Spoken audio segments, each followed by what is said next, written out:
Please rise and salute the flag. I pledge allegiance to the flag of the United States of America and to the republic for which it stands, one nation, under God, indivisible, with liberty and justice for all.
Good morning and welcome to RPtv. Happy Valentine's Day, everyone. This weekend is filled with holidays, and hopefully you have made all of your plans. So let's look ahead to Monday and President's Day. Caitlin has that report. Like Independence Day, President's Day is traditionally viewed as a time of patriotic celebration and remembrance. In its original incarnation, as Washington's birthday, the holiday gained special meaning during the difficulties of the Great Depression, when portraits of George Washington often graced the front pages of newspapers and magazines every February 22nd. In 1932, the date was used to reinstate the Purple Heart, a military decoration originally created by George Washington to honor soldiers killed or wounded while serving in the armed forces. Patriotic groups and the Boy Scouts of America also held celebrations on the day, and in 1938, 5,000 people attended Mass at St. Patrick's Cathedral in New York City, in honor of Washington. In its modern form, President's Day is used by many patriotic and historical groups as a date for staging celebrations, reenactments, and other events. A number of states also require that their public schools spend the days leading up to President's Day teaching students about the accomplishments of the presidents. Did you know? President's Day never falls on the actual birthday of any American president. 4 chief executives, George Washington, William Henry Harrison, Abraham Lincoln, and Ronald Reagan, were born in February, but their birthdays all come either too early or too late to coincide with President's Day, which is always celebrated on the 3rd Monday of the month. Of course, as everyone should know, today is Valentine's Day. Let's go to Barbie for some interesting historical facts about this special day. Valentine's Day is celebrated in the United States, Canada, Mexico, United Kingdom, France, and Australia. Around the 17th century, Valentine's Day began to be popularly celebrated in Great Britain. By the middle of the 18th century, it was common for friends and lovers of all social classes to exchange small tokens of affection, handwritten letter notes, and by 1900, printed cards began to replace written letters due to improvement in printing technology. Ready-made cards were an easy way for people to express their emotions in a time where direct expression of one's feelings was discouraged. Cheaper postage rates also contributed to an increase in popularity of sending Valentine's Day greetings. Americans probably began exchanging handmade Valentine's cards in early 1700s.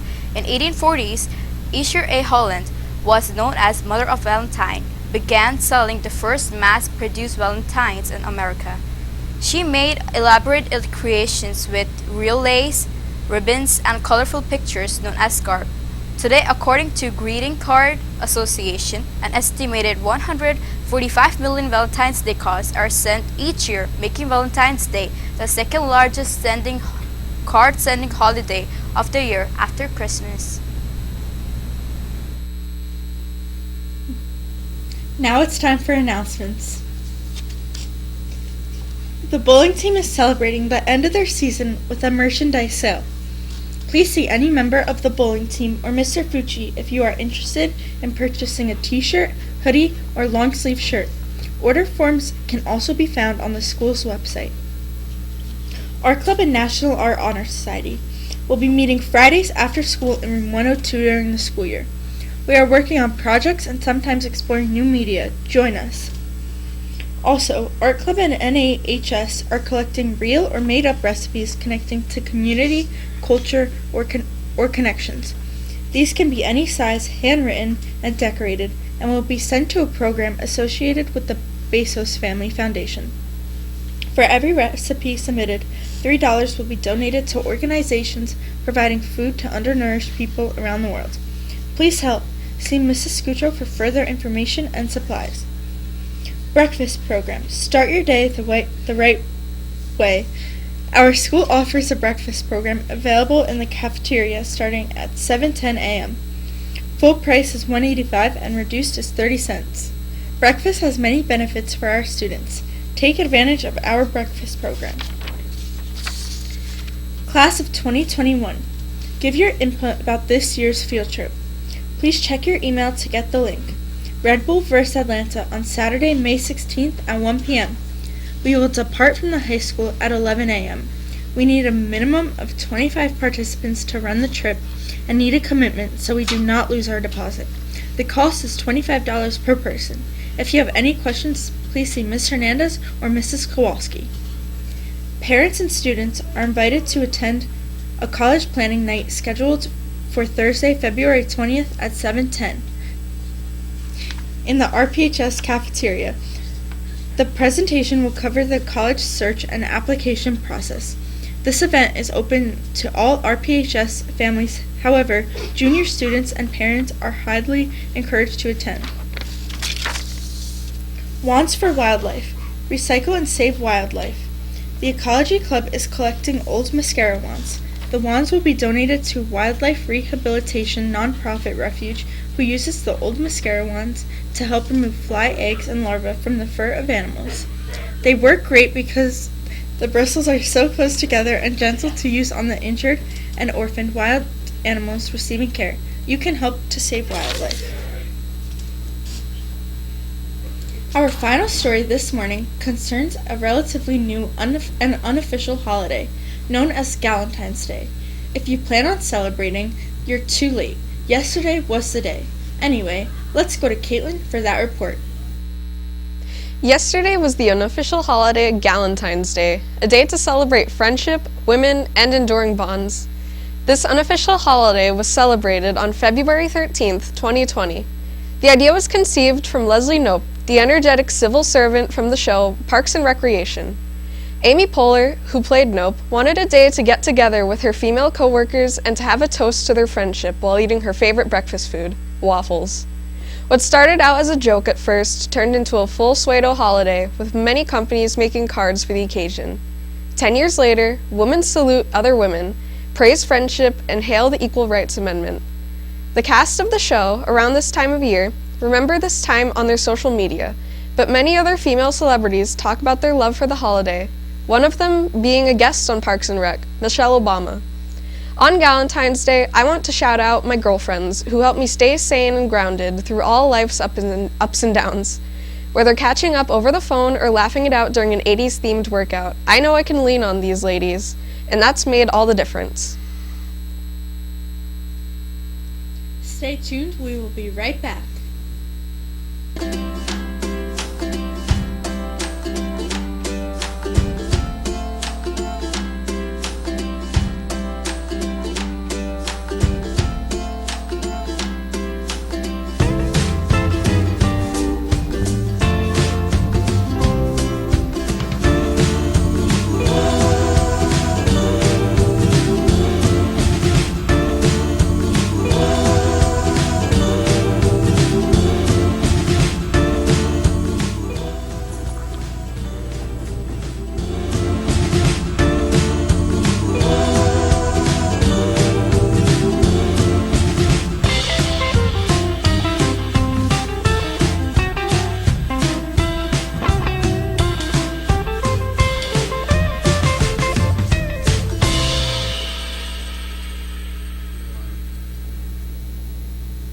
Thanks for watching RPtv. Enjoy your weekend. Happy Valentine's Day and stay tuned for CNN 10.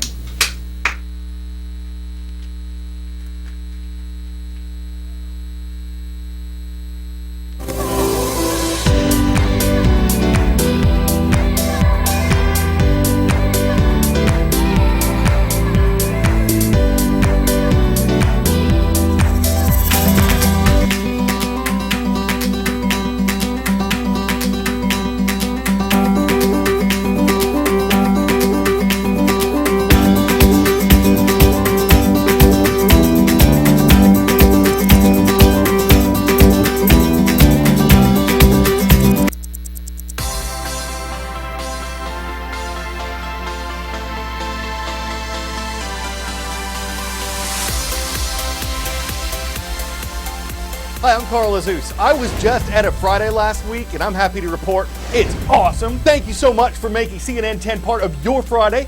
Our international coverage starts in Australia, where there's been some good news, then some bad news, then more good news. Let me explain. New South Wales is a state in southeastern Australia. It was the hardest hit state by the bushfires we reported on earlier this year, though every Australian state's been affected by them. It's summer there now, when the country typically sees a fire season, but this one was made worse by an ongoing drought. Tens of millions of acres burned. At least 28 people have been killed. About 3,000 homes have been destroyed, and millions, possibly hundreds of millions of animals have been affected. So what's good in all that? Well, in New South Wales, it could be coming to an end. Fire officials say all of the wildfires there have been contained, meaning some are still burning, but they've all been surrounded and stopped from spreading. Firefighters say it's been a traumatic, exhausting, and anxious bushfire season so far, but that the containment of the blazes will allow emergency workers to now focus on helping people rebuild. Okay, more bad news. A tropical cyclone recently rolled along the coast of New South Wales. It brought damaging winds, dangerous waves, and it caused major flooding. The storm's heavy rains led to the evacuation of several towns. Many schools in the region closed, and there are severe thunderstorms in the forecast for the days ahead.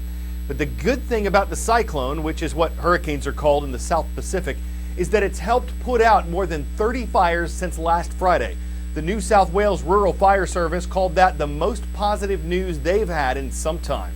10-second trivia. What is the largest gulf in the world? The Persian Gulf, Gulf of Aden, Gulf of Mexico, or Gulf of Alaska?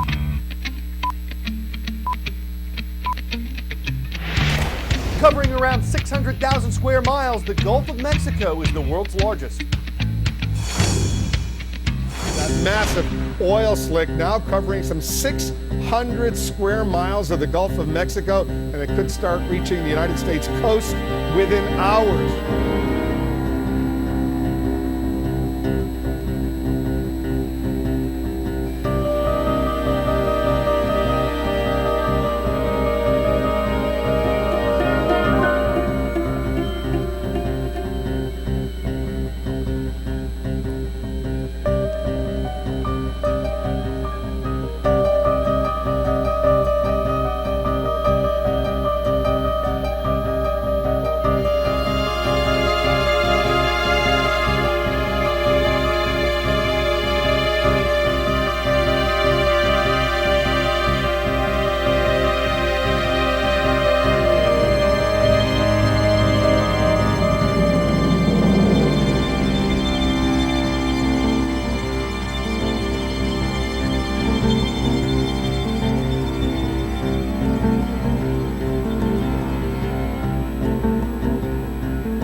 Still unknown, but possibly worse than what was originally thought. It's been almost 10 years since the Deepwater Horizon oil spill occurred, and a new study suggests that invisible and toxic oil might have made the spill 30% bigger than it was originally estimated to be. The reason, according to the study, is that satellites observing the Gulf of Mexico might not have been able to detect all of the oil that actually spilled. Researchers say that the three-dimensional computer simulations that they used indicated that more oil in smaller concentrations actually resulted from the spill. They say that satellite data is still the fastest and most accurate way to find oil slicks, but that in the future, new technology can help better assess how widespread they are. BP did not comment on the study. One of the most active volcanoes in Indonesia is erupting once again. Mount Merapi fired ash thousands of feet into the air yesterday as lava bled down from its crater. No one was hurt, but tourists and residents were told to stay 2 miles away from the volcano's peak. Mount Merapi is closely watched in the region because 10 years ago, it had a major eruption that killed more than 300 people and forced hundreds of thousands to evacuate the area. Officials say that from December to January of this year, volcanic activity from Mount Merapi had increased above and below the surface. Volcanic eruptions have devastated communities for centuries, killing tens of thousands of people around the world. The haunted mountain of Papua in New Guinea bursts into eruption. Lava, majestic and menacing, begins its slow, rumbling and relentless journey downward, down to the towns and villages that await its inevitable coming with terror. And with about 1,500 volcanoes on Earth, it's no wonder we worry about these mountains of molten rock. But why do they erupt? More than 80% of the Earth's surface above and below sea level is volcanic, and deep below, the Earth's tectonic plates are always moving. Most volcanic activity occurs where these plates collide. Deep within the Earth, it is so hot that rocks slowly melt and become magma. Because this flowing substance is lighter than the rocks around it, it rises. When some of these tectonic plates shift, the magma rises even higher. Some of the magma pushes through the cracks in the Earth's crust, at vents and at fissures, and reaches the surface where it is then called lava. What kind of eruption the volcano will have depends on the properties of the magma. Thin and runny magma means gas trying to escape can do so easily. When this happens, the lava will flow out of the volcano. We've seen this with Hawaii's volcanoes. Because the lava flows slowly, people can get away quickly, and it rarely results in victims. But thick and sticky magma is a different story. There's less room for gases to escape, and the pressure mounts. Gas gets trapped in the magma, which then explodes at the surface. This is called an explosive eruption, and we've seen it with Mount Etna in Sicily and Mount St. Helens in the US. Explosive volcanic eruptions can be dangerous and deadly. Lava, ash, and debris can destroy everything in their path. In some cases, these eruptions have buried entire communities, like Mount Vesuvius in Pompeii and Mount Pelée in Martinique. About 500 volcanoes have erupted since we started keeping records, many around the Ring of Fire, an area from New Zealand to the coast of South America where there are the most subduction zones and plate movements. All volcanic activity is closely monitored by scientists around the world. By tracking active volcanoes, experts can see the warning signs and alert the public before an eruption.